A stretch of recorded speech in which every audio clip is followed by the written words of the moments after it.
Hello students, I am Dr. Tanmay Vishwas. I welcome you all in my channel Chemistry the Mystery of Molecules. Today's topic is very interesting. It's related to James Webb Space Telescope.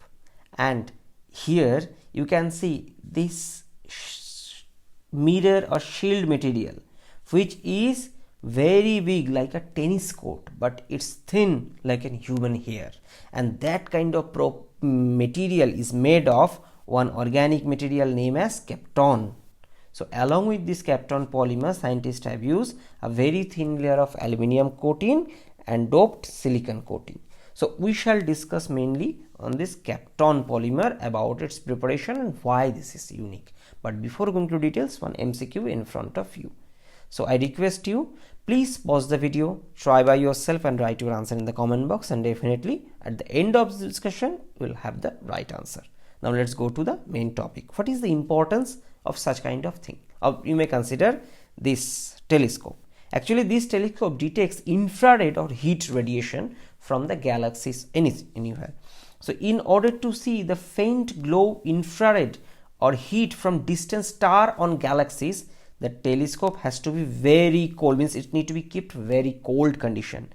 Because if the telescope were heated by sunlight or warm glow of earth, then the infrared light emitted by the telescope would outshine its target, means the telescope will not be able to detect or map the distant stars or galaxies efficiently.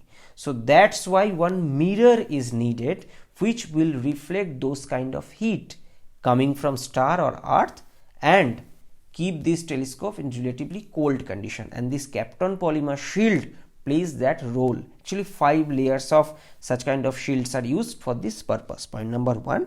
And these such kind of systems are kept in very low condition, means in space very low temperature available. So for that, means in that case you need a polymer which is capable to survive in that condition. So that is the main thing for this project. Now importance of organic material for this purpose. Actually organic materials are generally lightweight, and if you have lightweight material, then it is easier to take off from the earth and reach the proper place you want. And this carbon chemistry is very interesting because it could be easily functionalized, and based on that you can change the tune the property, and depending on the proper choice you can make relatively stable or chemically inert material. So that's why carbon chemistry or organic chemistry is really very interesting. So now let's look at the chemical reaction to prepare this overall polymer. So this is actually you may consider it's a amide formation, and if you want to keep this thing very easily, just look at this oxygen and these 2 hydrogens are eliminated to produce this amide. So you can remove a water molecule from here, and water is produced from 2 hydrogen from the amine side and 1 oxygen from the anhydride side, and in this way it's produced. Since it releases water, so you can consider it's an aldol condensation polymerization, it's a condensation polymerization similar like aldol condensation where water is produced. So you can correlate these 2 things. Now how this reaction happens? So see, this carbonyl groups are electron deficient or electrophilic because they are anhydride. So attached to this oxygen, 2 oxygen. So here this amine acts as nucleophile, attacks here and it's open up, and ultimately when it leaves it releases. So after proton exchange from this step, it produces one amide linkage and another carboxylic acid. This reaction is simply an addition reaction. In the second step, intramolecular reaction happens, means this nitrogen lone pair attacks the carbonyl group and ultimately it releases water. More specifically, if I say 2 amide group will produce 2 molecules of water and it will produce this amide polymer. Now you can ask that, sir, you haven't used anything like acid or base, how this reaction happening? Actually this reaction happening by higher temperature, and higher temperature means near about 200 degree centigrade. So this much higher temperature this reaction is done. Now you can consider that whatever water is produced, it need to be eliminated from the reaction medium in order to get the completion of this polymer. But if you look at this temperature 200 degrees, is pretty high, so water will eliminate from the reaction medium and this reaction will proceed for the forward direction. Now the second question, is the polymer that stable at that temperature? Yes student, it is not only stable in that temperature, it is stable more than that. So question is, why this polymer is so much stable? Because it is conjugated system, as I told, from nitrogen to carbonyl to aromatic system to again carbonyl, nitrogen, again aromatic ring, oxygen. So you can see a clear cut conjugation. So first of all, it's a conjugated system, and second, there is amide linkage, and we know amide linkage is relatively stable and it's unconjugated, so an additional stability factor means this polymer is relatively less reactive.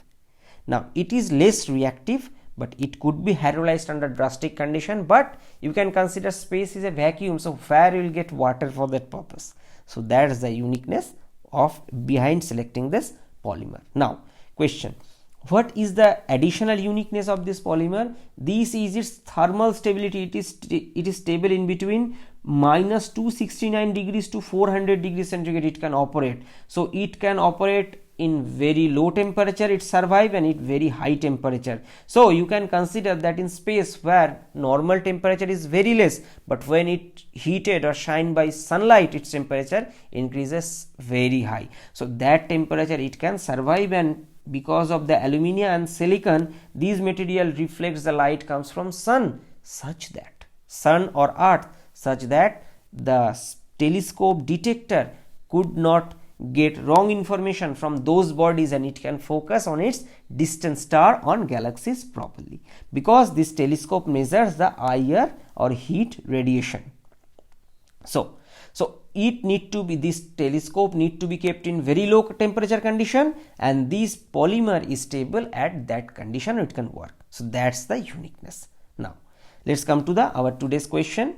What is the correct order for the rate of hydrolysis? So first of all, ester is ester undergo faster hydrolysis than amide, because the ester carbon oxygen bond versus amide carbon nitrogen bond, if you compare, this amide carbon nitrogen bond has relatively more multiple bond or partial double bond character because of this resonance. Okay, and in this case, after this delocalization, this nitrogen atom gets a partial positive charge. Fine. Now similar phenomena you can expect the case of oxygen. So but remember, oxygen is relatively more electronegative atom, so it doesn't like to keep positive charge on itself that much. Point number one. Second thing is, donation capability is relatively less compared to nitrogen because of its more electronegativity. More electronegativity means it likes to keep electron density towards itself, so it is reluctant to give someone. So in this case, the bond is relatively weaker in case of ester compared to amide, so that's why ester is more reactive for hydrolysis. Second, if you treat this amide with hydrazine, okay, what is expected, that this hydrazine will attack here and ultimately amine will leave and it will produce this derivative. Now question, so in this, from this context you can see that hydrazine is relatively more stable, that's why this is produced from this. Point number one. Second, where you can find this example in Gabriel thalamide synthesis, means in the reaction of Gabriel thalamide synthesis, the amide produced after the reaction is hydrolyzed to get the final primary amine, and for that purpose this hydrazine is chosen as the reactant. So from that context you can understand the right answer of today's discussion of this MCQ is option A. A is greater than B greater than C. So this is the overall discussion. Thanks for watching. If you really enjoy my content, please help my channel to grow, and I request you, if possible, please visit my another channel, Climate and Chemistry, where I upload global warming and climate change related videos. So see you in my next video. Bye bye.